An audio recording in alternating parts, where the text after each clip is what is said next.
On August 6th, 1945, the world changed forever when the United States engaged in the most stunning attack in military history. An idea seemingly from science fiction blossomed into the real world. On that day, the nuclear bomb was used on human beings for the first time in Hiroshima, Japan, killing upwards of 100,000 people. 3 days later, a second bomb struck the heart of Nagasaki. 2 bombs brought a country to its knees. 2 bombs changed the course of humankind forever, and ended the most brutal war our species has ever seen. The Manhattan Project, established in 1942, united the top minds of science and engineering to create a device that seemed like the work of fiction. Entire towns were built by the government to house workers, their families, and the various devices needed to create the atomic bomb. The most important facility, Los Alamos, was headed by Julius Robert Oppenheimer, now one of the most famous physicists in history. These facilities were intentionally put in remote locations so no one, especially not the Germans, could find out what they were up to. Oppenheimer, then a professor, had a history of giving people a hard time. Many feared he wasn't up to the task, but Oppenheimer brought people who knew as much as he did. Enrico Fermi, Leo Szilard, and Richard Feynman were among them. Many of the scientists under Oppenheimer weren't American. They came from Europe hoping to escape the man who the United States built this bomb in order to defeat, Adolf Hitler. Hitler's slaughter of the Jewish people prompted many European Jewish scientists to flee for their lives, and now they were the architects of Hitler's potential downfall. One of them was Albert Einstein himself. Throughout the project, the production of uranium-235 and plutonium, the fuels thought to be best suited for the bomb, was agonizing. It took time to create it, and with the Germans likely already on their way, time was not on their side. Tens of thousands of people worked diligently to design the bomb and gain the materials needed for it. Many did not know what they were doing as the governments never told them, and if they knew, they could not speak a word of it. But on May 7, 1945, the Germans surrendered following Adolf Hitler's demise. And with President Roosevelt also deceased by that point, it might have seemed the bomb was pointless.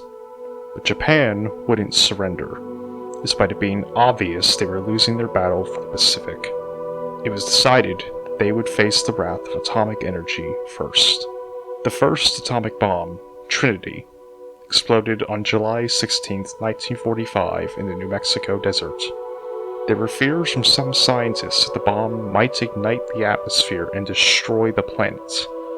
The end result, however, might have been worse. A crude metal ball was raised 100 feet into the air into a tower. It then turned into a second sun, followed by a mushroom cloud higher than any skyscraper.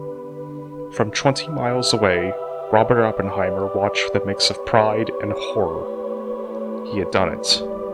He'd created the thing that could end the human race.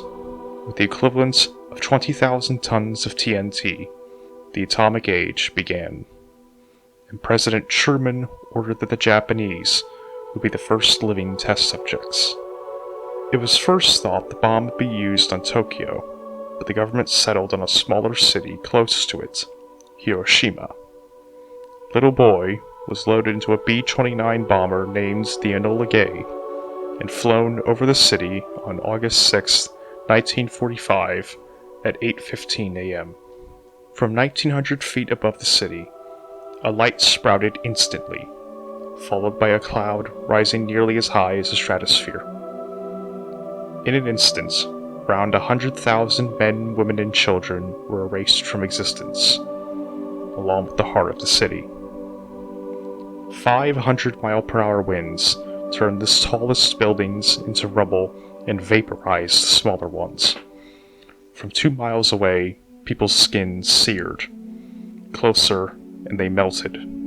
The luckier ones, those who didn't suffer, had their shadows burned into the ground. Radiation would kill many, many more. All this from less than a gram of matter. The amount of material used in the bomb weighed no more than a strand of hair. A co-pilot of the Enola Gay, being thrown about in the cabin from the shockwave that felt like heavy fire, could barely understand what he had just seen. My God, what have we done? Another co-pilot, knowing what they did, tells them, "Fellows, you have just dropped the first atomic bomb in history. Destroyed buildings buried thousands. Children became orphans in seconds. When people emerged from their shattered homes, they saw zombies, melting, listless souls stumbling around with lifeless eyes. Skin dripped on the ground like it was ice cream in the sun. And when the radiation came, it only got worse. Blisters formed, hair fell off, skin slowly charred. They'd survived the explosion, but not the bomb." Yumiko Okada, a survivor in Hiroshima, said the orphaned children grew up with a hatred for adults. Adults took advantage of them in the moments after the explosion, and adults caused the explosion. The thought was the bomb would scare the Japanese into giving up, thus saving lives, both civilians and soldiers, that would be needlessly lost if conventional war continued.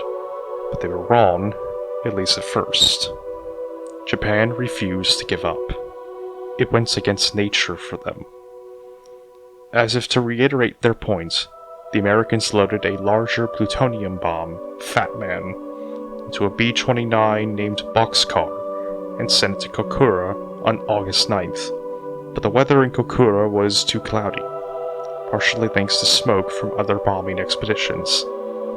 Boxcar switched to its backup target, Nagasaki. The scenes in Nagasaki matched Hiroshima. With a yield of 21 kilotons, 40% larger than Little Boy, Fat Man fell to Earth, and a flash consumed everything. Another cloud rose into the heavens, and another 100,000 people were obliterated. Buildings blew off their foundations, and the ground shook worse than any earthquake. The stories of the survivors are similarly horrific.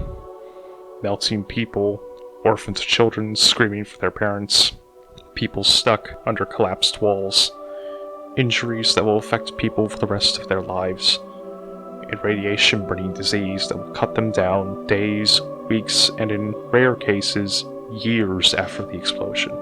This time, the people have been given a warning.